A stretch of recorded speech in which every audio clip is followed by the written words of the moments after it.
everybody. Welcome to At America. I see a good number of students here joining us today. I would like to welcome our friends from SMK Pelayaran Jakarta. Hi, everyone. And also from this side, I see a good number of students from IPB Bogor. Okay. All right, thank you so much for joining us today. Greetings of virtue, peace, and good health to all of us. First of all, my name is Hasna Rohani. I am one of the guides here at America. For those of you who are new here and have no idea what At America is the U.S. Embassy's American Center, and our mission is to provide a space for young Indonesians to learn more about the United States. And in Indonesia, the world's largest archipelagic country with 17,000 islands. And this also makes Indonesia the world's largest marine biodiversity. By being a committed partner with the Indonesian government as well as private sectors, the United States continues to support Indonesia's efforts to strengthen the governance of its fisheries and oceans while protecting people, the environment, and the economy. Therefore, we invite you all to join us on Deep Ocean Potential of Indonesia. How deep do you explore? We also have here already joining us our wonderful speakers, but before we proceed into our panel discussion, to kick off this special event, I would like to invite the Econ Counselor of the U.S. Embassy Jakarta to deliver opening remark. Please give a welcome to Jonathan Habien. Thank you, Hasna, and welcome to everyone. Selamat sore. Really glad to see such a great turnout today. Really excited to be here. I think we've got an exciting and interesting program for you. As you may have seen up on the screen, this is the 75th anniversary of bilateral relations between Indonesia and the United States. And I can think of no better example of the value and the breadth of that relationship than the exciting partnership that we have between OceanX and Indonesia that we're going to showcase for you today and provide that opportunity. We've got folks here from Kemenko Marves, the Deputy Minister, Pak Firman, Hidayat, who is in charge of Maritime Affairs there. And we also have Dr. Vincent Pierebone, I think, if I can get that right, yes, who's the co-CEO as well as the Chief Science Officer for the OceanX. So we were talking a little bit beforehand of going all around the world, helping researchers throughout the world really explore what's going on in the ocean and provide a platform for some really great research to go on. So this Indonesia Mission 2024 is a groundbreaking ocean exploration mission in Indonesian waters aboard the OceanXplorer, which is probably the world's most advanced exploration, scientific research, and media production vessel. So welcome to all of you. Welcome to our speakers. Looking forward to the presentation today on this collaboration. But before we get to that, I just want to say a couple words about the United States' engagement with the oceans. A few years ago, then Secretary of State John Kerry started the Our Ocean process to call attention to the problems of the ocean around the world and bring governments together to try to find solutions. At the Our Ocean conference back in April in Athens, we emphasized the importance of a healthy ocean and the goal of protecting at least 30% of the ocean waters throughout the world by the year 2030. So the United States is committed to this so-called 30 by 30 objective to try to address things like climate change pressures on the ocean, pollution, and destructive fishing practices. So, we think that by working together with other countries around the world that we can help address some of the issues that are faced by this global commons and come together and create a better world for your generation and generations to come. So we very much value the productive partnership we have with Indonesia on maritime and ocean issues, whether that be research through various research institutions, philanthropic groups, efforts like OceanX through NOAA, U.S. government collaboration with research institutions here in Indonesia, with BRIN, with others. I think there's a wide range of people, both in Indonesia and in the United States, working on ocean issues to further scientific knowledge in these areas. I think this mission also exemplifies the strength of the partnership between the United States and Indonesia. I was just talking earlier with Dr. Vincent. It's not just about government-to-government collaboration, but the relationship of all of our peoples and institutions with each other, right? So, I think that OceanX, which is a philanthropic effort, exemplifies a lot of the values in the United States and what we can bring to the relationship with Indonesia. And I hope that we are providing opportunities in this relationship for young people such as yourself to see a better future, to think about different careers you might undertake, and to help make the world a better place. So I'm really glad to hear. I know OceanX has a lot of educational and capacity building components to its programming, provides opportunities for young students and researchers through on-ship experiences and educational programs. And hopefully, somewhere out there is the next generation of marine scientists or researchers, who's here today and might be inspired to take this work forward as you get older. So I believe that through our collaborative efforts and shared expertise, we can unlock the mysteries of the ocean. We can help prepare for a better future and a brighter future for our planet as a whole together. So thank you to all the researchers. Thank you to you for being here. Thank you to the dedicated team members who are part of this mission. We look forward to hearing about the work and the innovations that will come from this expedition. So without further ado, I'll turn it back over to Hasna, and I look forward to hearing from the speakers and from your questions today. Thank you very much.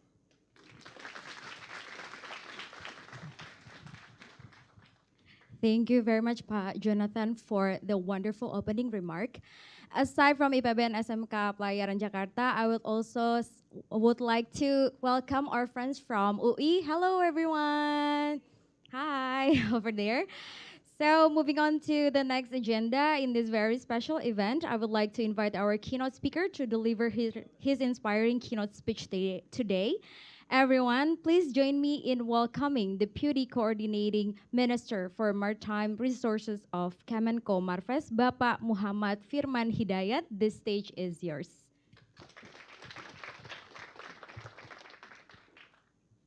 Okay, good afternoon, everyone. So I believe all of you are very excited to listen to the presentations to all speakers, not a remark from a government official like me. So I will try to make my speech very brief here. Allow me to highlight the background and the importance and also what we want to achieve from these missions, from government of Indonesia perspective. So this is Indonesia. So all of you know that Indonesia is the largest archipelagic country in the world. We have more than 70% of area is actually the sea, the oceans, and we have a lot of these potentials. But I believe that this potential that I showed to you is only a fraction of what we really have. Go to the next slide. So as you can see, only 19% of our ocean that's already been mapped. And I believe it's less than that has been explored by us. While we have one of the deepest sea in the world, like Banda Sea, Flores Sea, or Arafuru Sea, that go more than 4,000 meters, 5,000 meters, or even 7,000 meters depth. So next slide show you the chart illustrates the ocean depth. Yeah. As you can see, the world tallest building, Burj Khalifa, only around like 830 meters. The deepest, the highest mountain is Everest, is 8,000, while Mariana Trench is higher than that, is deeper than that.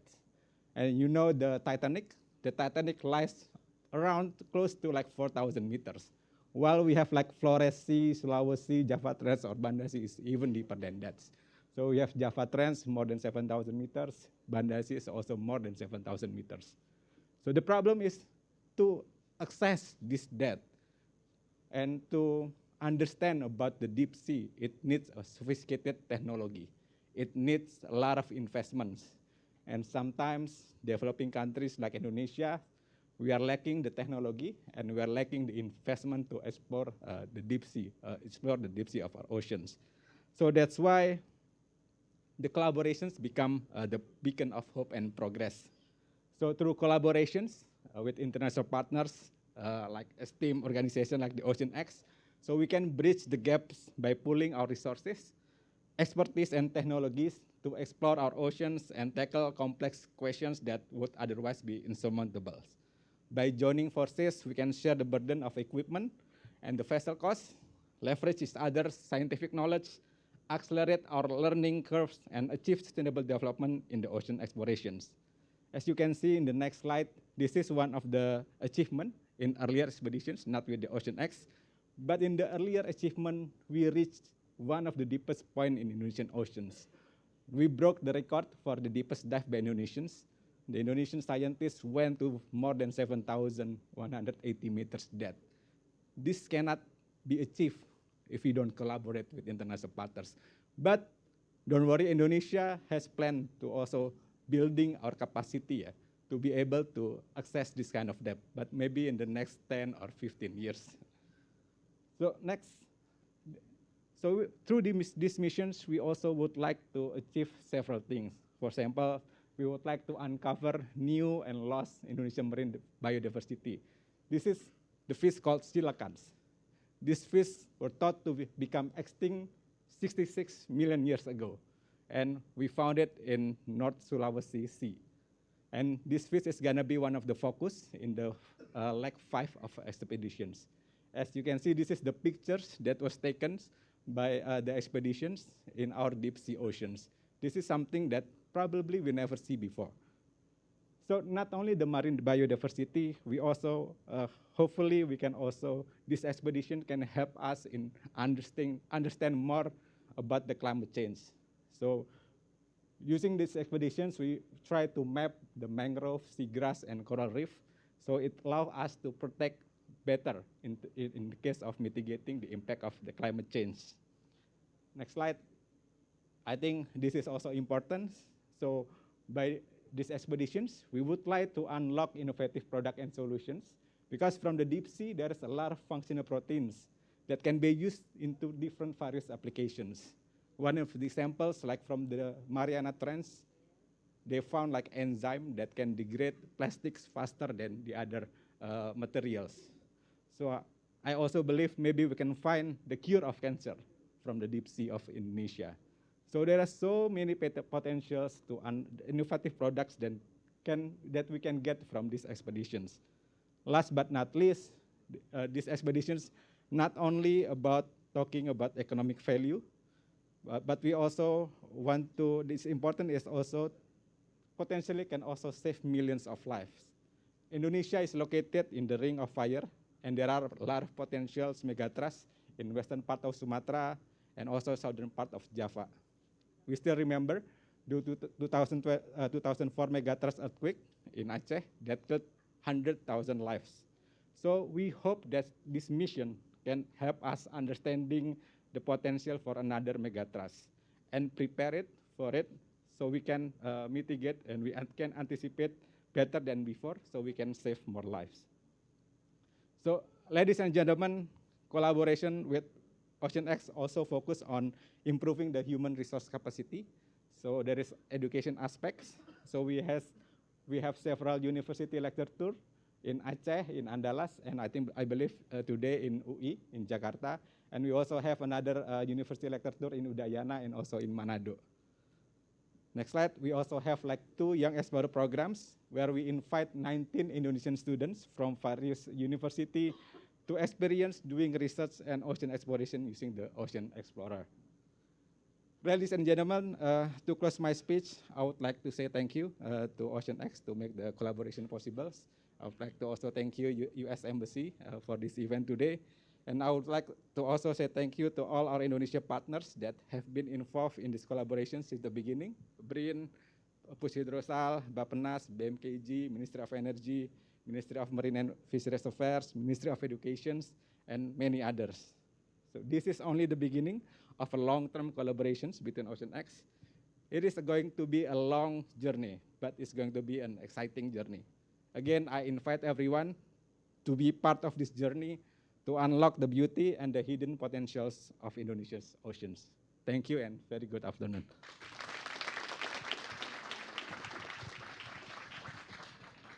Thank you very much, Bapak Firman, for this speech. Hope everyone find it insightful and inspiring as well. And now, without any further ado, to begin our panel discussion, allow me to introduce our lovely moderator today, the lecturer and researchers of Faculty of Earth Sciences and Technology, ITB. Everyone, a round of applause for Gabriella Alodia, Ph.D.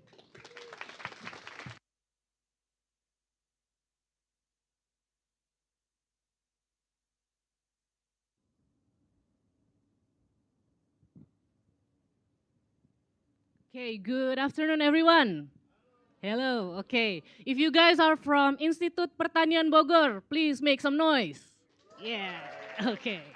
If you guys are from SMK Pelayaran, please make some noise. Okay. If you guys are from Universitas Indonesia, make some noise. Okay, we've got some people around here. And if you guys are not from IPB, SMK Pelayaran, or from UI, please make some noise. Okay. Thank you very much. Yeah, I didn't expect to have such a young audience, so I feel like home. Because I'm a lecturer, I see you every single day. Yeah. So if you don't ask any question, I will ask you question. Okay. Yeah. Okay. Yeah. Thank you for introducing me. My name is Gabi. You can call me Bu Gabi, Kak Gabi, whatever. Yeah, Gabi is fine as well. And I'm going to be the moderator of this session. Yeah. So the session is called Deep Ocean Potential of Indonesia. How deep do you explore? So when my colleague seen this title, the first thing that they saw is how deep is your love? Okay, yeah. So different generations understand this. So the young generation doesn't understand this apparently. Yeah.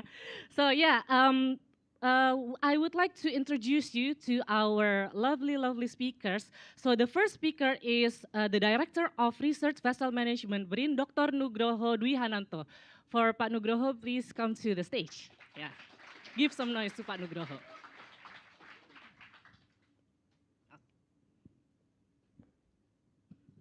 Okay, our second speaker would be the co-CEO and Chief Science Officer of OceanX, Dr. Vincent Pierebone. Dr. Vincent Pierebone, please come to the stage. Okay. And our third speaker would be Dr. Ariani Hatmanti, the Senior Marine Biologist, BRIN, who was also one of the scientists on board the OceanX Explorer. So Dr. Ariani, please come to the stage. Yeah. Okay, yep, here. That's my seat. Thank you very much. Okay, yeah, without further ado, before we listen to the presentation of these amazing speakers, we would like to know what OceanX is, right? Yeah, what is OceanX, where it came from, what we do with BRIN and OceanX and Kemenko Marves. So we've got some introductory video from America, so please play the video. Yeah. That's our idea. Hatch secure, life support running, and we are ready for the water. Remarkable stuff here. It's captured for the first time ever a giant squid in its natural habitat. No one has dived to 1,000 meters in Antarctica. My depth, 1,000 meters on bottom, over. Today, we have ways of looking at the reef which give us a completely new vision of one of the greatest treasures of the natural world. We're on a new frontier of ocean exploration that will bring out the explorer in all of us. OceanXplorer will be the most cutting-edge, futuristic, inspirational ocean exploration ship on the water. Having everything together on this vessel allows us to go from exploration all the way to discovery in the same context. We've only discovered and explored a fraction of our world's oceans.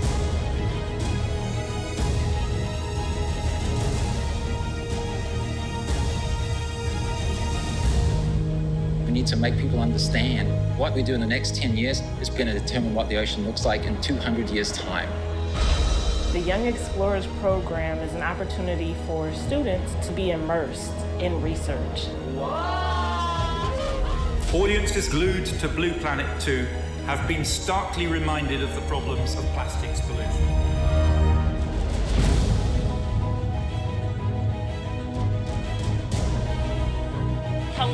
everyone joining us from around the world and in Davos. Here we are coming to you from half a kilometer below the surface of the ocean. In this campaign, we brought coral reefs to literally millions of New York City transit riders. 50 years ago, Jacques Cousteau and the Calypso managed to capture our imagination. Somehow we lost that moment. We have to get back that personal connection to the sea. The greatest era of exploration is still ahead of us. Exploring the ocean can help provide a piece to the big puzzle. I imagine it's going to excite and inspire a lot of people.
Okay, give a round of applause for OceanX.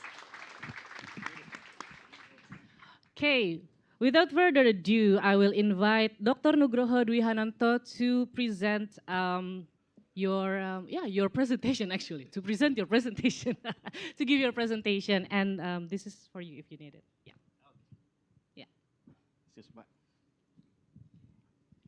Yeah. Thank you. Thank you, Kak Gaby, for the opportunity for me to trigger our discussion. As already mentioned by Pak Deputy Firman, our ocean there is not only large, but also deep. So sometimes we only see that Indonesia is the largest archipelagic country, but we forget to mention that our ocean is also deep. So the title is, How Deep Can You Go? It's very, very relevant to our discussion today. You can see that here we have Sumatra subduction, Sunda subduction here, and also Banda Sea. Banda Sea, at depth of 7,400 meters, is the deepest internal waters in the world. So I think this one is very interesting for us, as well as this part here, which is sometimes we call this as a Palung Jawa here, and it is Sumatra, and Java created by subduction of the Indo-Australia plate into Eurasia plate. Next, please. Sorry. Our archipelago also hosts the largest marine biodiversity, as well not only biodiversity with economic prospect, but we also have, as a source of geological processes here, we have subduction zones, also transfer faults, also convergence zone. So if you may aware of the plates moving together in the world, there can be collide each other, they can create subduction, they can create transform fault, which lies in between, and then creates the earthquakes here. The largest earthquake we have in Sumatra, 2004 here, which is what you call that, magnitude 9.1, 9.7, 9.1 and something like that. And the last 20 years, we have a Pangandaran earthquake here, Mentawai Pake 2010, Indian Ocean 2012, which is here, and Palu, which is here, and Molukasi in Tehoru in 2021 here. To understand that, we need sophisticated technology. As you may see before, the OceanX provides us some of technology that we need to assess both the biodiversity as well as geodiversity of our ocean. So why we need OceanX? Because we also have our research vessel, but in order to enhancing our capacities, we collaborate with our international partners. And again, how we can move forward with the collaboration? At BRIN, the National Research and Innovation Agency, we launched the collaboration platform. For whom? For all Indonesian researchers, for researchers affiliated with the BRIN Research Center, researchers with the university, and also the lecturer, professor from university, as well as student. So what I can see here, we see young people from the SMK, from the university, which is our future leaders. You are our future leaders, our, what you call that, our hope to accelerate further our knowledge and our exploration of our ocean. So that's why BRIN launched this collaborative platform or platform collaborasi in order to create in long term young talent to master how to research, how to what you call that, explore, and then how to transform the potential into real economic benefit for our country. So you are the one.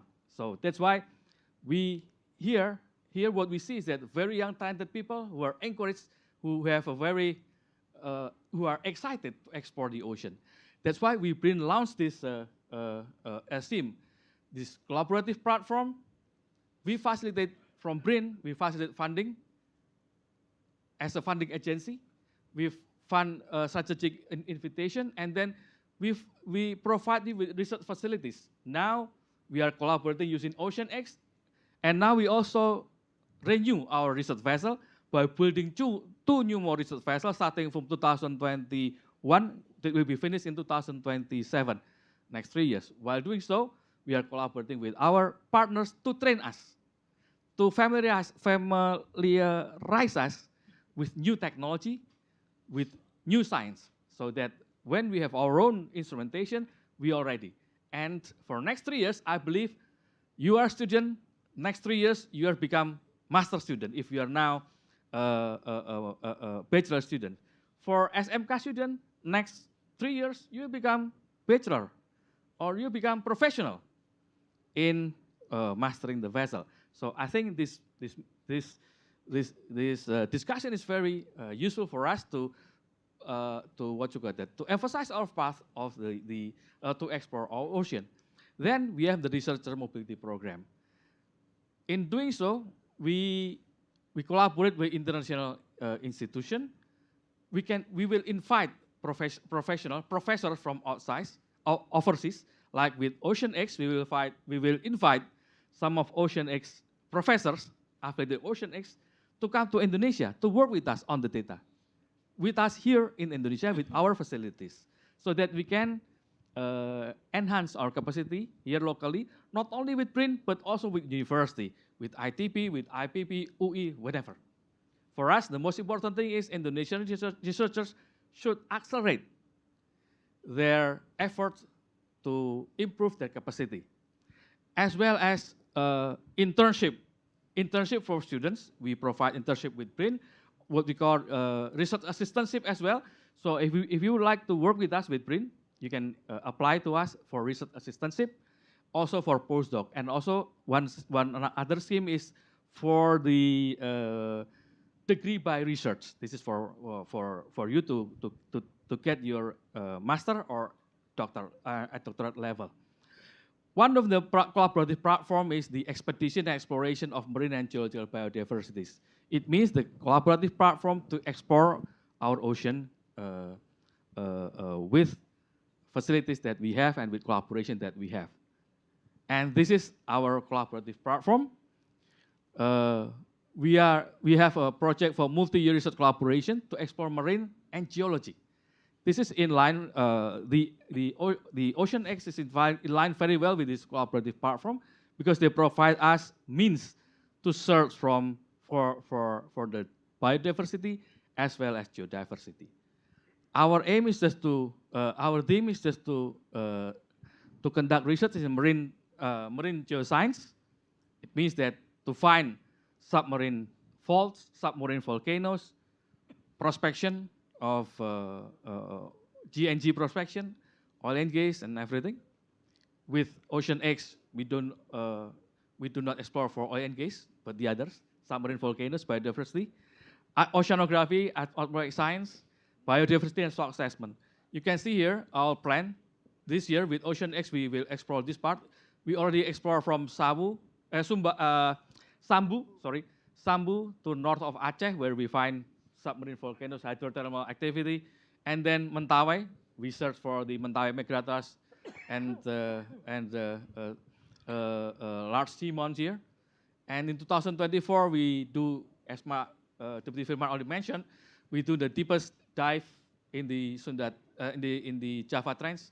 And in 2026, 2025, we will explore the Sahul Shelf and also the eastern Indonesia. And again, in 2024, we will use our own fleet to explore the Sunda Dr. Nugroho, you've got 1 more minute. Okay, Yeah. just one more slide. So, mobility, I invite you if you are interested in to collaborate with us as a research assistant, then you can contact us in further details. And this is some of our results, photos from OceanX or our collaborators from Chinese Academy of Science. I think with that, thank you very much and welcome our future leaders of marine science. Thank you very much, Dr. Nugroho, for such an inspiring presentation. Okay, now we will give the floor to Dr. Vincent Pierebone for the next presentation. Yeah, the floor is yours. I don't have any slides, so you have to just stare at me the entire time, which is very depressing. Anyway, welcome. Thank you for here. This is the culmination of almost 2 years worth of work, exciting work. It started at the G20 meeting. We started meeting people then and hoping for the idea of this expedition. And it may seem simple to bring a vessel into Indonesia because you have thousands of vessels coming into your waters at all the time, but this was a particularly difficult process and a particularly new process to bring a vessel like this into the waters. And we're so grateful to the contributions and the work and the attention and everything that was done by the government of Indonesia to allow this to happen. So it's very exciting. Let me just start, as we're in an American pavilion, and I'm an American scientist. I'm also a professor at Yale University and the CEO of OceanX. And I want to say that as an American, I am proud of the American research community. America does a tremendous amount of support of basic scientific research. We believe strongly in the idea that the basic study of scientific processes leads ultimately to very important findings. So we have research institutions throughout America that study very basic concepts that don't necessarily have direct relevance to economic value within the country. And out of those processes have come the largest economic gains in our country. Information technology was born out of these kind of things. The whole internet revolution was born out of this kind of investigation. And also biomedical research and CRISPR and all these amazing discoveries that come out of that kind of science. And we believe strongly at OceanX that the basic scientific study and exploration of the ocean will lead to these unexpected findings. The entire definition of exploration is to go where you haven't been before. And our goal here in Indonesia was to explore in many ways, just to go look and see places on the earth that are remarkable and unique, which are a lot of them lying in your waters, and to see them for the first time, to bring a research vessel and to bring local scientists who have the best understanding of your waters onto our vessel. We're going to hear from one in a moment, to bring them onto a vessel and supply them with the ability to do this, but mainly to bring like-minded people together to go out and look at the ocean and see what's there. And I would really love to emphasize the idea that exploring the ocean has immediate economic value for a country and long-term economic value. And as young people entering into this space, I would just like to leave in your mind the thought that studying the weird creatures and protecting the weird creatures in the ocean will ultimately provide value to your people and to the world. And this is bore out over and over again. For example, we all went through this terrible COVID pandemic recently, and everybody has been exposed to a PCR test, right? PCR is possible because of an enzyme from an extremophile organism. Without that enzyme, which does the polymerase reaction during the heat cycling, PCR is not possible, and every one of those millions of PCR reactions would never have happened. 2 enzymes have been developed to do that. One of them was found in Montana in hot springs, and the other was found at the bottom of the ocean.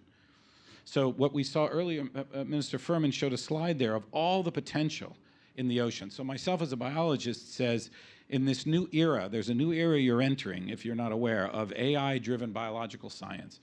And the ocean is a key to that future revolution. And it's going to revolutionize medicine, healthcare, industrial processes, and everything. It's already happening. So your ocean is full of really unique things. Things that may take 10 years to see the light of day, but things that are going to revolutionize the way we function. A little tiny enzyme that was discovered in bacteria called CRISPR, for those of you not aware, is allowing genetic modifications of almost any organism overnight, and is already resulting in the curing of a range of diseases. Will probably, and has already garnished the Nobel Prize. Green fluorescent protein is a tiny fluorescent protein that my laboratory works on. Garnished the 2008 Nobel Prize, was also an ocean organism. So what's out there? I don't know. But what we have to do is find it and look at it and explore it. So this mission is in many ways, like many of the missions OceanXplorer does, is the study and the exploration of the unknown. And the ocean is the best place on the earth to study the unknown. The vast majority of the ocean has never been visited. Every place that we visited while we were in Indonesia has never been seen before. We go down, we go around, we see small portions of the ocean. It's so difficult to get there. But when we go there, we always find interesting things. And we've published hundreds of papers on these topics coming out of what we've discovered out of the ocean. So I would encourage everyone in this room to think about your oceans as an incredibly valuable asset and resource. But at the same time, our oceans, all of our oceans around the world, are in desperate need of help. Because of overuse and abuse, everyone is responsible for that. And everyone is now responsible for fixing it. And Indonesia has committed itself to doing that. But it's your generation, ultimately, that will be responsible for helping make that case.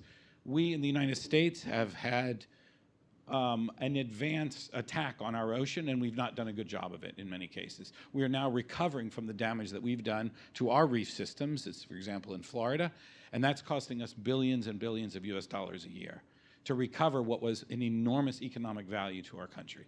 We lost that value and we're trying to regain it. You still have the value in place in your country. So many of your natural resources are in beautiful condition and should remain that way. And I think it's a responsibility, but it's also economically a great advantage for your country. You have totally underutilized your marine areas in terms of tourism, in terms of all these different aspects of deriving value from your ocean water. So I can only encourage you as a young generation to take the lead on that and to use these kind of expeditions as a chance for you to see and learn about your ocean, and to encourage and push your government officials to support basic science, to develop larger exploration programs at BRIN, to build a fleet of ships like the one you saw here earlier, OceanXplorer, to use those ships to explore your waters and to derive the value that your generation will need to derive out of the ocean. So it's a great moment, and we are honored as an organization, OceanX, to play our tiny part in what is going to be an enormous development of your amazing country. You have a huge amount of water, you have a huge amount of resources and human resources to put to work on this topic. So to us, Indonesia is one of the most exciting ocean exploration places on the earth, and it's something that our organization has been really exciting and look forward to coming and visiting. And it certainly has not let us down. What you'll see, we don't have a lot of findings from what's happening already because all that work has to be analyzed by scientists. But already we know that what we're looking at is an amazing and diverse undersea life. But it's also, as we heard, very important for you to learn about that area of your ocean, because that area of your ocean is dangerous because of the slipping of these plates and because all the volcanic activity and earthquake activity in your area. So the more you can learn about it, the more you can understand why and possibly help predict when these things might happen. There's really nothing humans can do to prevent these kind of things, but a better understanding and a better monitoring and a better alert system is certainly what I think this country has done a great job of and will continue to do. And you will be the custodians of that work as time goes forward. So there's many job opportunities and many amazing things for young people to think about in the ocean space.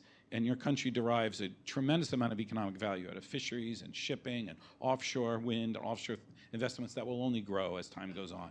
So I can't say enough to encourage all of young people to think about that as a career in the future. And this vessel that we produced, I was one of the designers of the vessel and the builders of the vessel, was to create a vessel that would inspire people, that would not just do scientific research, but would film it and bring it to life. So the voice you heard on one of our videos is from Jim Cameron, the film director. He helped us build the vessel and make it visually appealing. And he's a huge collaborator of ours. We just finished working on a series that will come out on National Geographic in August 18th, for those of you who can see it on Disney+. It's a 6-part series following a group of young explorers from down in Florida all the way up into the Arctic. So we spent an entire summer working the entire Atlantic Ocean in the middle of COVID, filming this series. It'll come out in August. I hope in the future we'll do such a thing here in Indonesia, because one of the richest places on earth. We'll be visiting, as Minister Firman mentioned, your amazing coelacanths. So you have these fish that exist only here, as far as anyone knows. This species, there's another group that lives off the coast of Africa.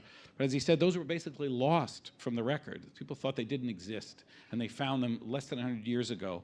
Fishermen caught them off the coast here, and they've been seen by very few people. Hopefully we'll be heading up there. It's an honor to go into the waters and look at these incredible, like, living dinosaurs in the waters in northern Sulawesi. Dr. Pierebone, you've got 1 more minute, sorry. My bet is up almost. My bet is that these animals live in other places in Indonesia, and it's just a matter of you guys finding how to get there. So in conclusion, I would just like to say it's an honor to be here. It was a lot of work, but it was all worth it to take this expedition and see this expedition happen. I'd really like to express my dearest thanks to Minister Firman for making this happen and sticking with us through this entire process. And I hope this is the beginning of many collaborative things. And maybe the next time the boat is in these waters, one of you will join us on board the boat. Thank you. Okay, amazing. Thank you, Dr. Pierebone. So yeah, support basic science research. That's such an interesting remark.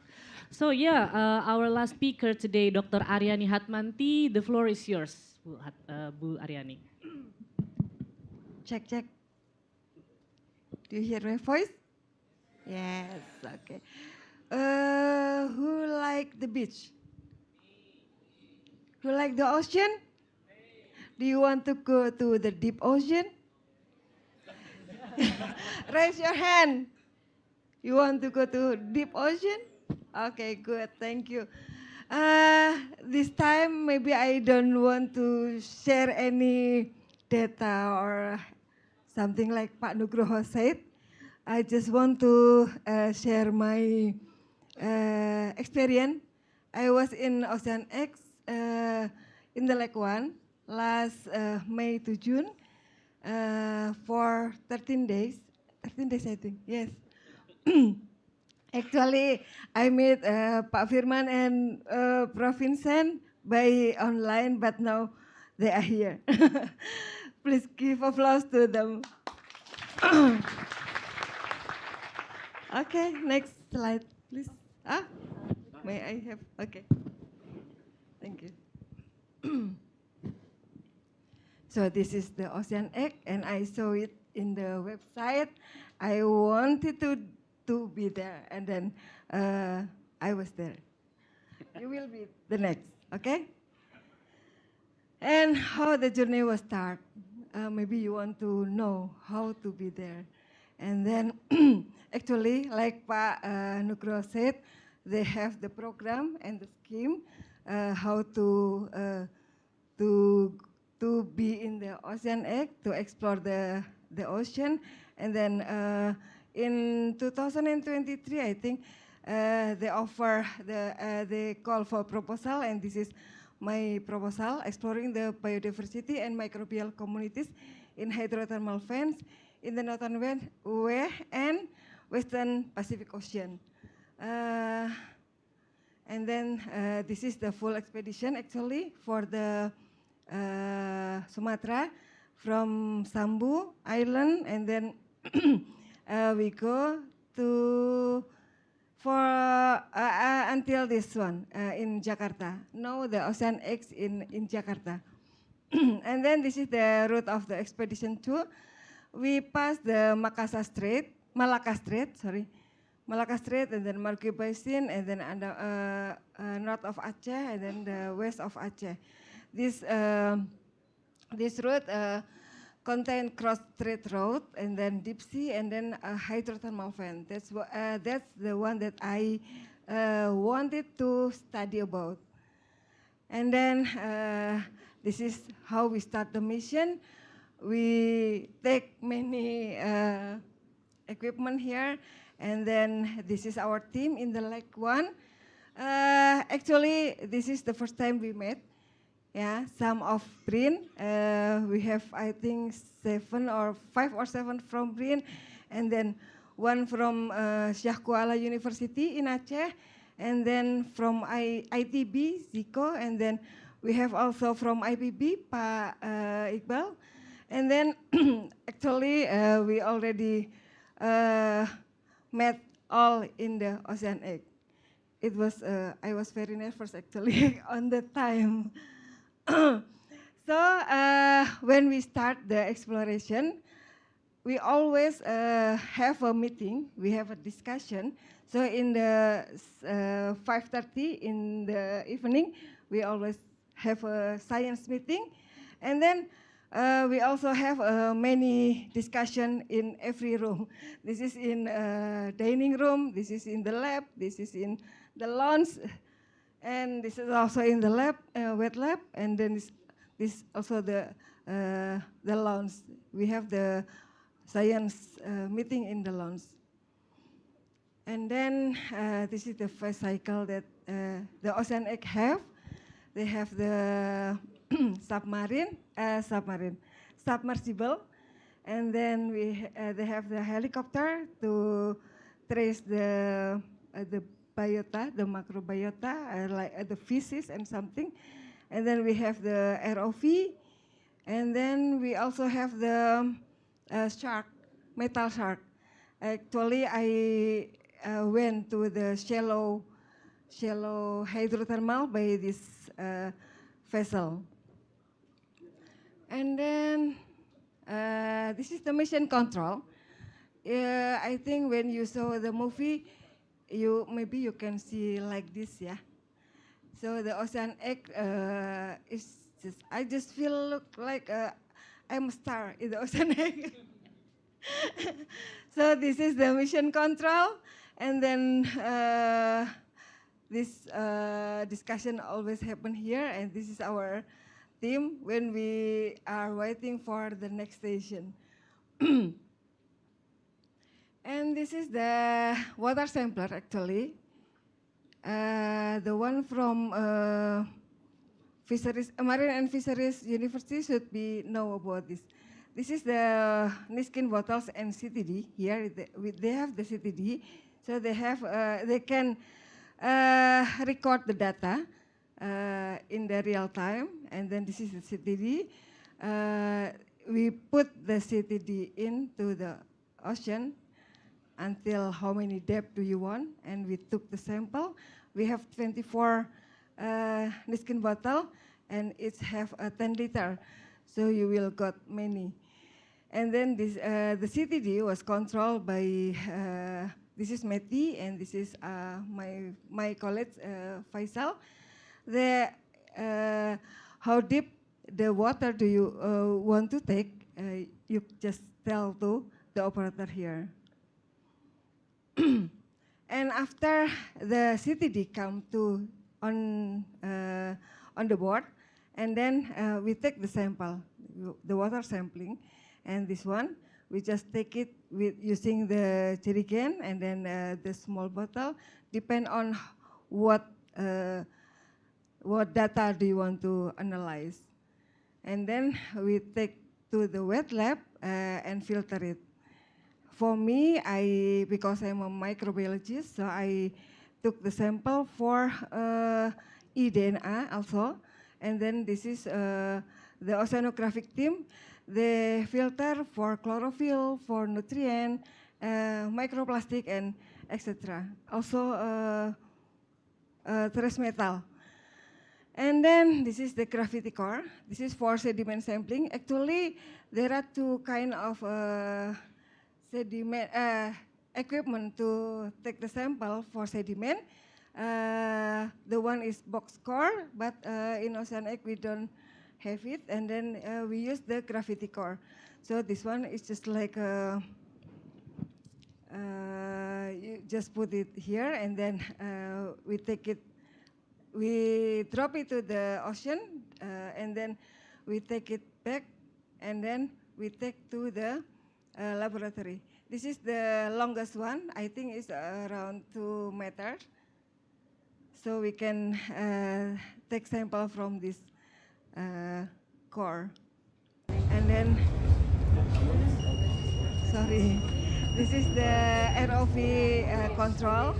So for the submersive, we can go down. But for the ROV, it's only the equipment go down to the floor, the sea floor, and then we can take, we can see from the control room here. Which sample you want to take, you just tell to the operator, just something like this, and this one we take the sediment sample, something like this, and put it to the canister. Yeah. Sorry, Dr. Ariani, very interesting, but one more minute. Okay. Okay, then this is the ROV, like this, and then this is also the ROV, and then this is the wet lab activity. You can see here our activities, and then this is me take sample for microbes. I collect from on board, and then next this is the dry lab. So after take the sample, we extract the sample here. Actually, this is my first time to extract the DNA on board, because usually the sample should be taken to the lab and then do in the lab. And then here, this we can see we can do the sequencing. And this is the plankton sampling, and then this one also. This is the cell hydrothermal fan, and then this one is the facility, the room, and then the dining room, and also you can see the snack too. You will be fed there. And then this is the press conference. Sorry, Pak Firman. And then actually we also have this one. If you go to the deep of the ocean, just don't forget to put the styrofoam and then just write, "I love you," or something like that. And then from the big, this one become the small one like this because of the pressure. And then this is our friends from Indonesia and from abroad. And then this is Meti, the science director. I think we met, yeah, this morning. And this all, I think. Thank you very much. Thank you very much for everybody who put here. I put here. And then if you need to contact, just please contact us. Thank you very much. Okay. Thank you very much, Dr. Ariani. Such an interesting presentation. Yeah, I feel like looking at my second home there. Yeah, I always love being on board. I hope you will too. Yeah. Okay. Questions. If you've got any question, please raise your hand. Okay, 3 questions. Yeah, 1, 2, and 3. Yeah. Okay, 3 questions. How do you mobilize the microphone? Yeah. Who is the first one? Yeah. please say your name, where are you from, and who the question is going to be for. Yeah. It's okay if I... If you want to speak in Indonesia, yes, I can translate it to you. Okay. It's okay, I want Hopefully. to learn to Oh, you want to learn English? Okay, cool. Great. Okay. Okay, thank you, Kak Gaby, for your opportunities. Hello, the keynote speakers, Bapak Nugroho, Professor Vincent, and Miss Ariana. Ariani. Ariani. Oh, yes, I'm sorry. Okay, based on the background of this program, gitu ya, I look. What's your name? And Oh, where are you from? sorry, I'm sorry. My name is Alvan, and I'm from IPB University, Department of Marine Science and Technology, Faculty of Fisheries and Marine Science. Okay, I want to ask question based on the background of this program, gitu, is the exploration, right? And to educate, to connect, to inspired gitu. Nah, through the implementation of the collaboration with BRIN and Kemenko, Marves and the others. Gitu. I'm very interested in the concept of the deep sea exploration on this program gitu, especially on Indonesia. Also, Dr. Gonzalo Perez Rosales from Hong Kong University of Science and Technology in the ISOS programs yesterday that organized by Department of Marine Science and Technology says that the deeper the ocean, the more the diverse ecosystem in it gitu. And I believe that the potential of Indonesia, and I believe that the program of OceanX can prove it gitu. But I want to discuss about that Miss Ariani gitu, speak about microplastic gitu. That based on research using the same method as Dr. Gonzalo, the ITK student also found through non-metric multidimensional scaling on microplastic that found the distribution of microplastic was correlate with the macro distribution of the plastic debris. My question is, what is the speaker's response to the problem of marine debris, which perhaps during deep sea exploration will not know gitu. We will not know, will turn out the found rubbish or especially plastic, which will later be degraded into microplastic. And I want to hear what your pendapat, opinion. Your opinion, yeah, okay. Okay, thank you for opportunities, KGB. So about marine debris and microplastic, is it for Dr. Ariani or is it for specific speakers? The Dr. Ariani and Prof. Vincent, all of them. All of them. You need to choose. Oh, I need to choose. You need to choose. How many? One, two. Oh, one. Okay, Dr. Ariani. Dr. Ariani. Okay, thank you. Okay, we will keep the question first, Vincent and Dr. Ariani. Okay, so about marine debris and microplastic from Alvan, yeah? Is it Alvan? Yes. Alvan. Okay. The second question, yeah, you. Okay. Marine debris and microplastics. Okay, thank you for the opportunity. Let me introduce my name. My name is Divana. I'm from Marine Science and Technology, IPB University. This question is for Mr. Vincent. Thank you, Mr. Vincent, for the opportunity because that I've been selected in Indonesia Young Explorers program. And I'm ready to sailing to the journey this mission from 4th August until 10 August. And thank you. And start from Labuan Bajo. I'm so happy to hear that. Okay, I have 3 questions about for Mr. Vincent. It's the question 1 is, will OceanX will be coming to Indonesia next year? Because I think that many students, especially from IPB University, have want to join this program. And the second question is, what form of cooperation will OceanX, BRIN, and Kemenko Marves have? Will it be sustainable project? And the third question is, how long will OceanX be in Indonesia? Because I feel curiosity about the OceanX. That's it, my question. Thank you. Sorry, what's your name again and where are you from? Divana from Marine Science and Technology, IPB University. IPB, okay. Bifara, is it? Divana. Divara, okay. Okay. Third question, I think it's beside Divara, it's just beside her. Is it you? Yeah. Okay, good afternoon all. Thank you KGB for opportunity, and good afternoon to speaker. My name is Esya Shadi, and but most people call me Wulia. Yeah, you can call me Wulia. I saw in social media the OceanXplorer is boundless the exploration in the marine sector. But I'm still curious. Could you explain the specific sector of marine science that the OceanXplorer focus, and what the data visualization or what types data of are gathered? Enough. Thank you. Who the question is for? Who are you for directing Prof. the questions? Vincent. It's okay. Okay, thank you. Okay. Apparently, Dr. Vincent is very popular. Yeah.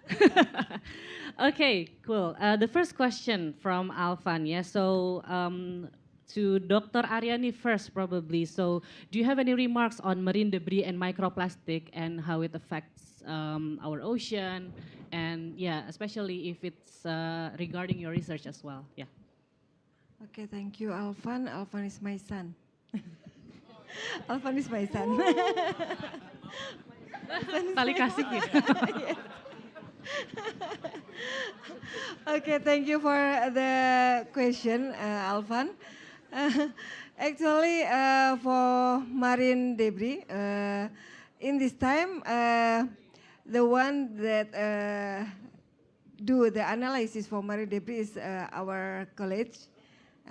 But actually, as I'm the scientist, so I have to answer the question. For the marine debris, actually, this is really very, very difficult to avoid, yeah, because some of, no, not some, I think all of us already throw out all plastic to the land and then going to the ocean.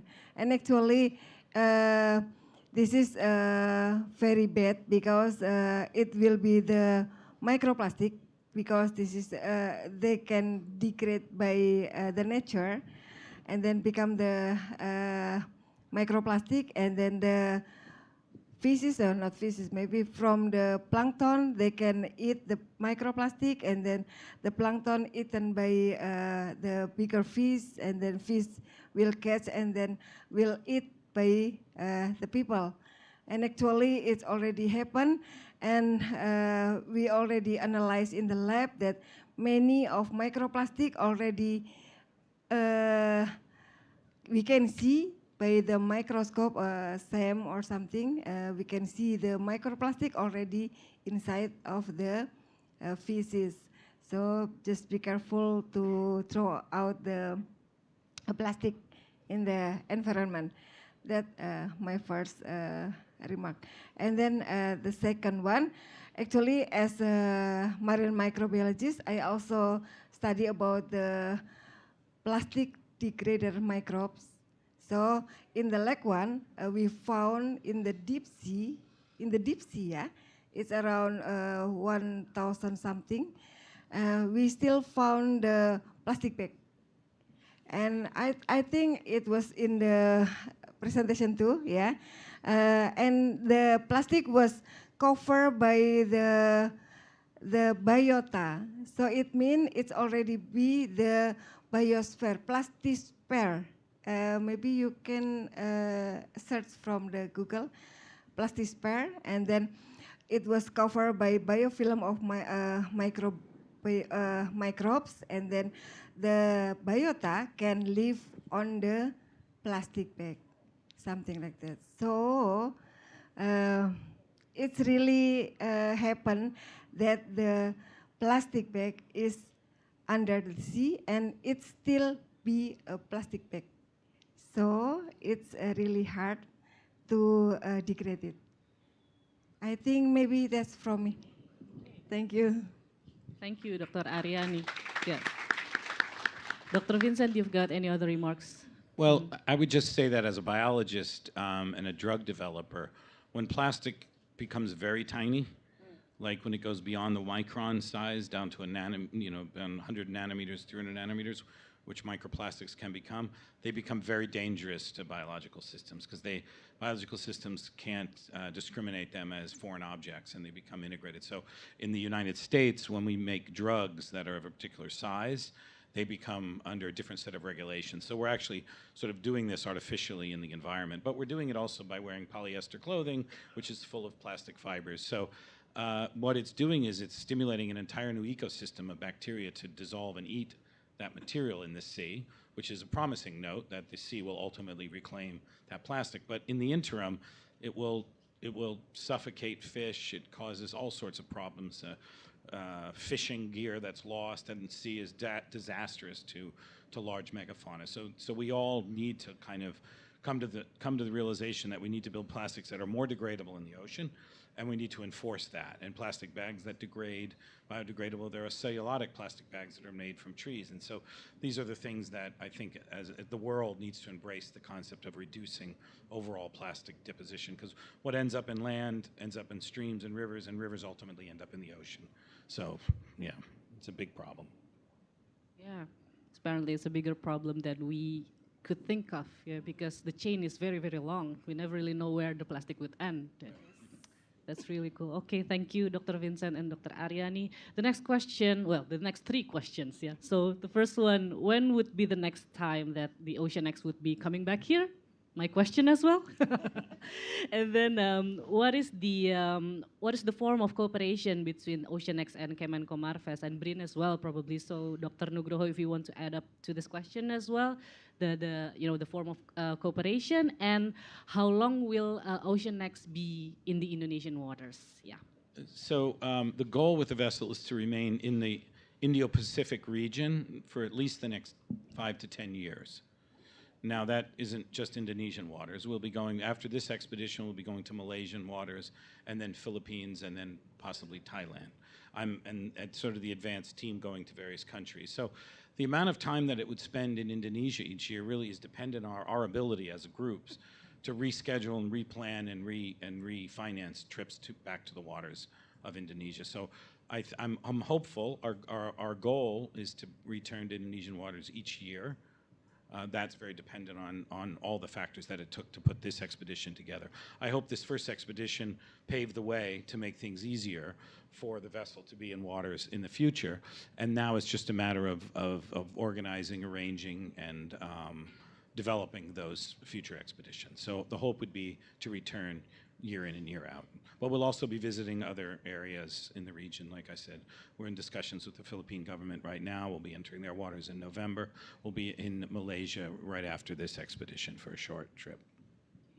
So it will be around in the Pacific area for the next 5 to 10 years. That's right, yeah. Amazing, okay. Dr. Nugroho, you would like to add up on the cooperation between OceanX, Kemenko, Marves, BRIN, and everyone in here? Yeah. Yeah, thanks so much for the question. So this is very important question, how we put partnership with the OceanX. So for us, the most important thing is how we address the science. First, once we can identify the science that we can address together with OceanX, then we collaborate with them. Form of collaboration is that we provide frameworks for the science, as already mentioned by Professor Vincent. We provide the framework for the expedition from Malacca Strait to up to the north and the Indian Ocean to address scientific question that is important for our knowledge for basic science as well as applied science. We would like to study starting from the hydrothermal vents, submarine volcanoes, faults, submarine faults that will trigger tsunami, that will trigger tsunami if they're active, as well as to find some molecular things that Ibu Ariani want to find out and want to prospect, and as well as the oceanographics and climate change issues. So these frameworks, we work together with OceanX to find out common interest between OceanX and us here, with support of ministry, coordinating ministry for marine and investment. So this should be a model for us on how we enhance this collaboration. And for your information, all the data collected by OceanX did not go outside Indonesian territory. They are still here with us. So if you want to have a, let's say, tugas akhir apa ya Mbak? Final project. Final project. For master or for undergraduate thesis and also for PhD, then you can contact us and find out with Ibu Gaby as well as a docent, a lecturer, or others from IPB University. We have Professor Agus Atmatipura who joined the Leg 3 of Ocean Expedition. So I think we can use all this data that acquired locally here. So I think this form of collaboration is kind of mutually benefit collaboration. So I think how long and until when, we just can discuss further, so that we can have a, now we already paved the foundation, right? Mutual trust, right? So then for next year, we can just elaborate more to address very specific scientific agenda, so that we can make very useful of the assets on board of OceanX, as well to enhance our capacity in the mastering all the technical things as well as scientific part of the expedition. Thank you. Okay, yeah. So the science first, and then trust, yeah, mutual trust, and then we could get the building blocks even further. Wow, amazing. So in relation to that, the last question for Dr. Vincent would be, what sector of marine science OceanX focuses on so far? Yeah.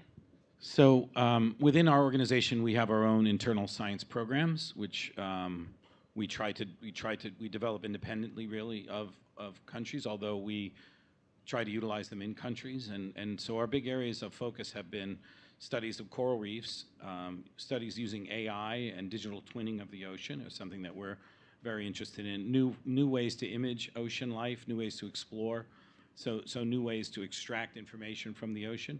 Molecular biology, as you saw here, we're developing on board the ability to do even higher throughput sequencing capabilities, to use DNA sequencing to determine the presence and absence of organisms, to quantify the levels of organisms. So we have a molecular approach, an AI-based approach, and a sort of an approach, a very modern approach is to take all of this data and feed it to large-scale AIs to help ask questions that are otherwise just impossible to ask.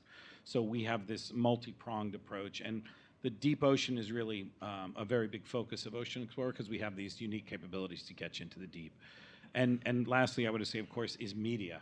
Our organization is really big on producing television programs, social media, shorts, and things to make sure the world sees exactly what's happening here. So all the science and research that's being done, that we bring it back in a very positive way, and in a way that's very compelling and competitive with other modern media. It's difficult to compete with Hollywood movies, so we have to produce really high-quality media and high-quality presentations of what happens. So we'll, as I mentioned, in August 18th, I think it's the 18th, is we're releasing a television program we worked on with Jim Cameron and the people from the BBC Natural History Unit, National Geographic, and OceanX are producing with James Cameron a series that you'll see. So these kind of things we would do, and as I mentioned, I hope we get to produce these kind of things in this area in the future. We certainly have a lot of interest from distributors to produce that kind of documentaries. Okay, thank you very much. So spans a lot, yeah? You basically cater like from end to end for the marine sciences, and you also broadcast it, make videos of it so people can actually know, enjoy, get a wider outreach of the science as well. Yeah. Okay, before we go to the floor again, we've got a question from the audience online. Hello. Just the, wait. Yeah, we've got a question. I think this one is very interesting because we're looking at it from the other side. So the question is from Dava. What are the environmental risks associated with exploring Indonesia's deep ocean, do you think? Okay. The environmental risks. Yeah, the environmental risks of exploring the Indonesian deep ocean. Yeah. Well, to get a vehicle down to 7,000 meters, you need a large ship. There really is no other way around it. It's very difficult to do this in very small vessels. So The vessel that we have has cabling that allows that CTD to go down to 7,000 meters. So it's 7 kilometers of cabling, and the RV can go to 6,000 meters and requires 4,000 volts. So you need a large ship. Now, large compared to the ones that you have out in your shipping lanes, it's not large based on a cargo ship or things like this, but it is a large vessel. So it's difficult to make a vessel of that size completely green in its operations. However, OceanXplorer actually is one of the greener operating vessels because we do urea stripping of all of our filtrates. We filter out all of the exhaust that comes out of the stack, so we have very little soot accumulation when we do that. We also run it's a hybrid electric vehicle, so it runs electric engines but uses diesel power. We're hopeful that in the near future we'll be able to partially power the vehicle off, say, things like hydrogen through fuel cells, possibly ammonia, although it's quite toxic compound. But the vehicle is already essentially a hybrid electric vehicle, so all it needs is batteries or another source of electrical power, and then the vessel could run like that. That sort of technology and those fuel sources are not really readily available yet, but we would be glad, and we would like to produce a vehicle or retrofit our vehicle to allow it to run fully green. But right now it's a typical diesel engine. Although we burn high-grade diesel on board, we don't run bunker fuel through our vehicle. Thank you. Bu Ariani, you would like to add on it, probably, as well? Okay. And Dr. Nugroho, maybe? Yes, thank you. So what is the environment impact assessment of the exploration? This is very important question. As already mentioned by Vincent, the thing is that we need first vehicle. Then the second is how we explore the deep ocean. The type of exploration is different with time to time, with the technology we have. So with OceanX, we use ROVs, we use submersibles, we use gravity cores. Some of the other exploration, they use grabs, core, as well as dredge. When we just dredge all the way the seafloor, which is not very environmental friendly because we just destroy the seafloor. Using the technology we have with collaboration, we use this during this expedition. We use, as mentioned by Vincent, minimal and invasive experiment using robots, using high-tech visual. In larger scale, basically, exploration also have an impact on the environment, not only because of the pollution, but also on the impact of the seafloor and also at the water column. So this should be minimized using various technology to make this operation green. Of course, there's still impact.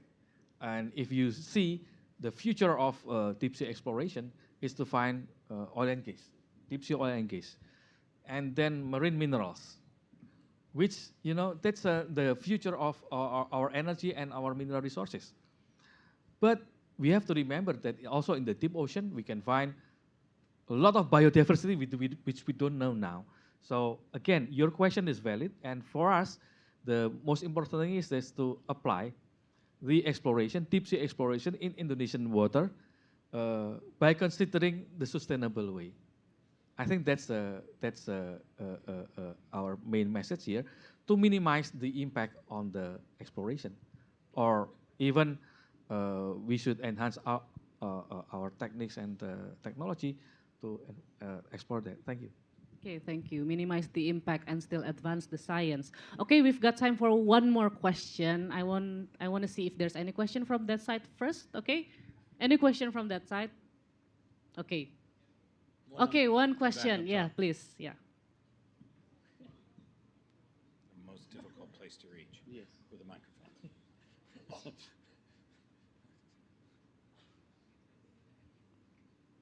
Yeah. Yeah. Okay, thank you. My name is Rahmat Saputra. I'm from High School Vocational Marine Jakarta. I have one question. What effect on sea deep are caused by sailing ship? Thank you. Okay, the effect to the sea by sailing of the ship itself. Yes. Okay. It's actually, yeah, we can add to the It's similar to the last question, I guess. Yeah. I think Dr. Nugroho mentioned something very important, was the goal. One of the features of this vessel is to do very targeted discovery, very targeted sampling. So as opposed to other methods, as we mentioned, dredging or large-scale bottom netting, we try to go down guided by sonographic study of the ocean floor with ROVs and do very discrete sampling of those creatures and those organisms that are most interesting to the scientists, and not just collecting en masse large amounts of animals. So the vessel itself is, as I mentioned, is a diesel-powered vessel, so it produces, of course, CO2. But the sound is another interesting thing to think about. There have been studies done on sonographic studies done on research vessels, and they seem to have sort of minimal impact on marine mammals. There's some issue with large sounding related to oil and gas exploration or military operations that affect hearing and affect beaching of marine mammals. But the type of sonar systems that we use have been shown not to have an impact, not an obvious impact anyways, on the lives of the organisms below us. So although we use fairly powerful sonar systems, they don't seem to have a significant impact on animals that use hearing as a source. So anytime you bring a vehicle like the ROVs into the deep ocean, you're bringing light pollution to the ocean, you're bringing sound pollution. So all those things we can clearly see impacts on animals, especially in the deep ocean. We have to be very careful with bright lights because all the animals in the deep ocean never see bright lights. So we try to go in with slightly dimmer lights or even red lights in places where we want to study animals without perturbing them. And then we sample very selectively the organisms that are down there to bring to the surface. So we try to minimize the impact that the vessels have on the ocean. Okay, thank you very much. Please give a round of applause for our speakers.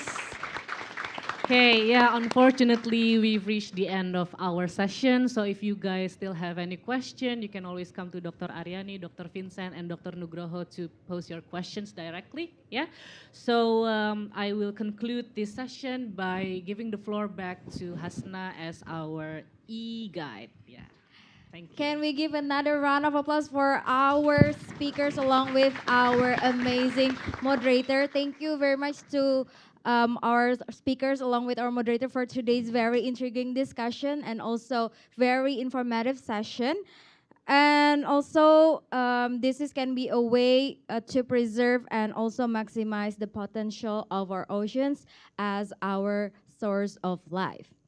So if you find yourself enjoying this event, you can also stay tuned to our website for upcoming events at www.atamerica.or.id. And if you do have some amazing ideas, and you can always collaborate with us and also submit your event ideas. You can stay tuned to our social media platforms as well. We are on Twitter, on Facebook, and Instagram at AT America. And you can always rewatch our previous programs on our YouTube channel at AT America.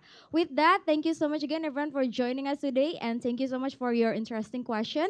My name is Hasna, and see you on the next AT America event. Bye-bye, everybody.